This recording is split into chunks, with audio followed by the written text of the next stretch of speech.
Knedle ze śliwkami. Dzisiaj podam przepis na to przepyszne danie. Głównym składnikiem tejże potrawy są ziemniaki. Obieramy je, myjemy, solimy i gotujemy tak jak do obiadu. Kolejnym bardzo ważnym składnikiem są śliwki. Ja akurat korzystam z tych mrożonych. Muszę je porozdzielać, żeby nieco odmarzły. Jeśli jest akurat sezon na śliwki, no to najlepsze są świeże. Ale zimą też chce się zjeść knedli ze śliwkami. Możemy zrobić nawet takie ze słoika, z kompotu, ale wtedy musimy odsączyć bardzo dobrze sok. Ugotowane ziemniaki musimy teraz bardzo dobrze, dokładnie utłuc. Ja robię to, gdy są jeszcze ciepłe, dlatego że lepiej mi to wtedy wychodzi.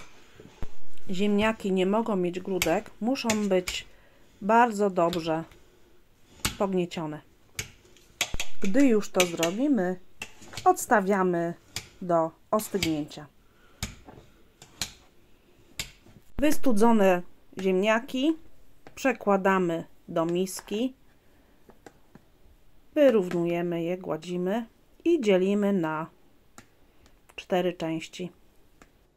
I jedną z tych części przerzucamy na pozostałe ziemniaki. Robimy sobie w ten sposób miejsce na dodanie mąki.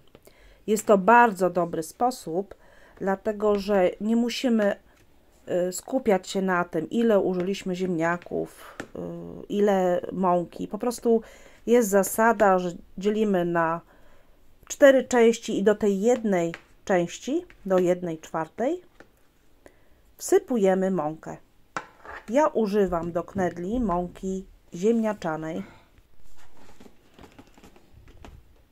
Wsypujemy ją właśnie w ten dołek, tak na równi z ziemniakami. I to jest taka miara.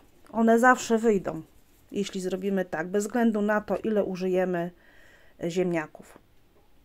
Teraz wbijemy 2 jajka. Jeżeli używamy mniej ziemniaków, to możemy użyć 1 jajko. Ja tu akurat tych ziemniaków mam sporo, dlatego wbijam 2 jajka. I teraz pozostaje nam wyrobić ciasto. Dobrze mieszamy składniki.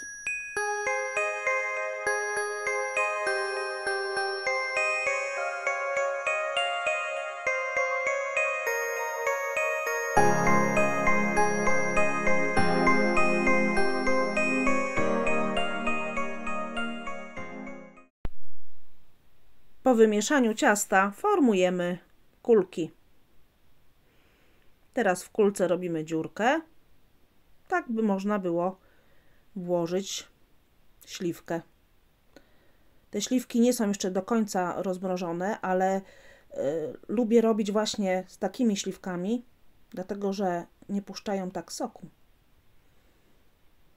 O, teraz formujemy, dobrze sklejamy, tak by w trakcie gotowania nic nam tutaj nie wypłynęło.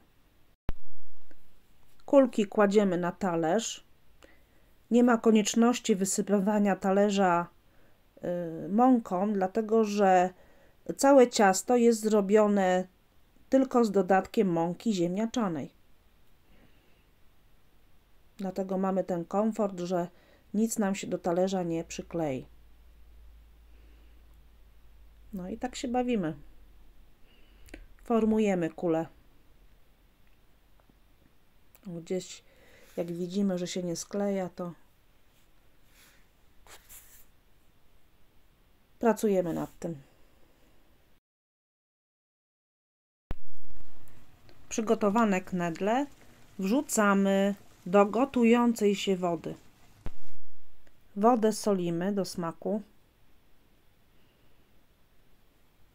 Nie możemy przesadzić z ilością knedli, tak żeby nam się szybko ugotowały. Gdy widzę, że woda zaczyna wrzeć, to odkładam przykrywkę, żeby mi ta woda nie wykipiała i czekam, aż knedle zaczną wypływać. Jeśli już wypłyną na wierzch, to wtedy gotuję tak ze 3 minuty jeszcze i knedle wyciągam. Wyciągam i potem wrzucam na następną turę. Możemy delikatnie zamieszać, ale naprawdę delikatnie, tak tylko żeby je oderwać od dna, ale to musimy z wielkim wyczuciem zrobić. Knedle przygotowane w ten sposób są naprawdę proste w przygotowaniu. Jest to danie tanie i bardzo smaczne. W naszej rodzinie knedle je się ze śmietaną. Kładę ją na każdego knedla. Ona się trochę rozpuszcza pod wpływem ciepła, zjeżdża, ale to zawsze można dołożyć. I tak, jedni u nas jedzą tylko z samą śmietaną, a inni potrzebują jeszcze do tego cukru. Na wierzchu posypujemy i mamy przepyszne, bezmięsne danie. Jestem ciekawa, czy robicie knedle ze śliwkami, a może macie jakiś pomysł na ich podanie. Dzielcie się w komentarzach swoim doświadczeniem. Będę wdzięczna, jeśli w komentarzu umieścicie chociażby jakąś emotkę. Pomaga mi to w rozwijaniu kanału. Komentujcie, subskrybujcie i do następnego odcinka. Smacznego! Pa, pa!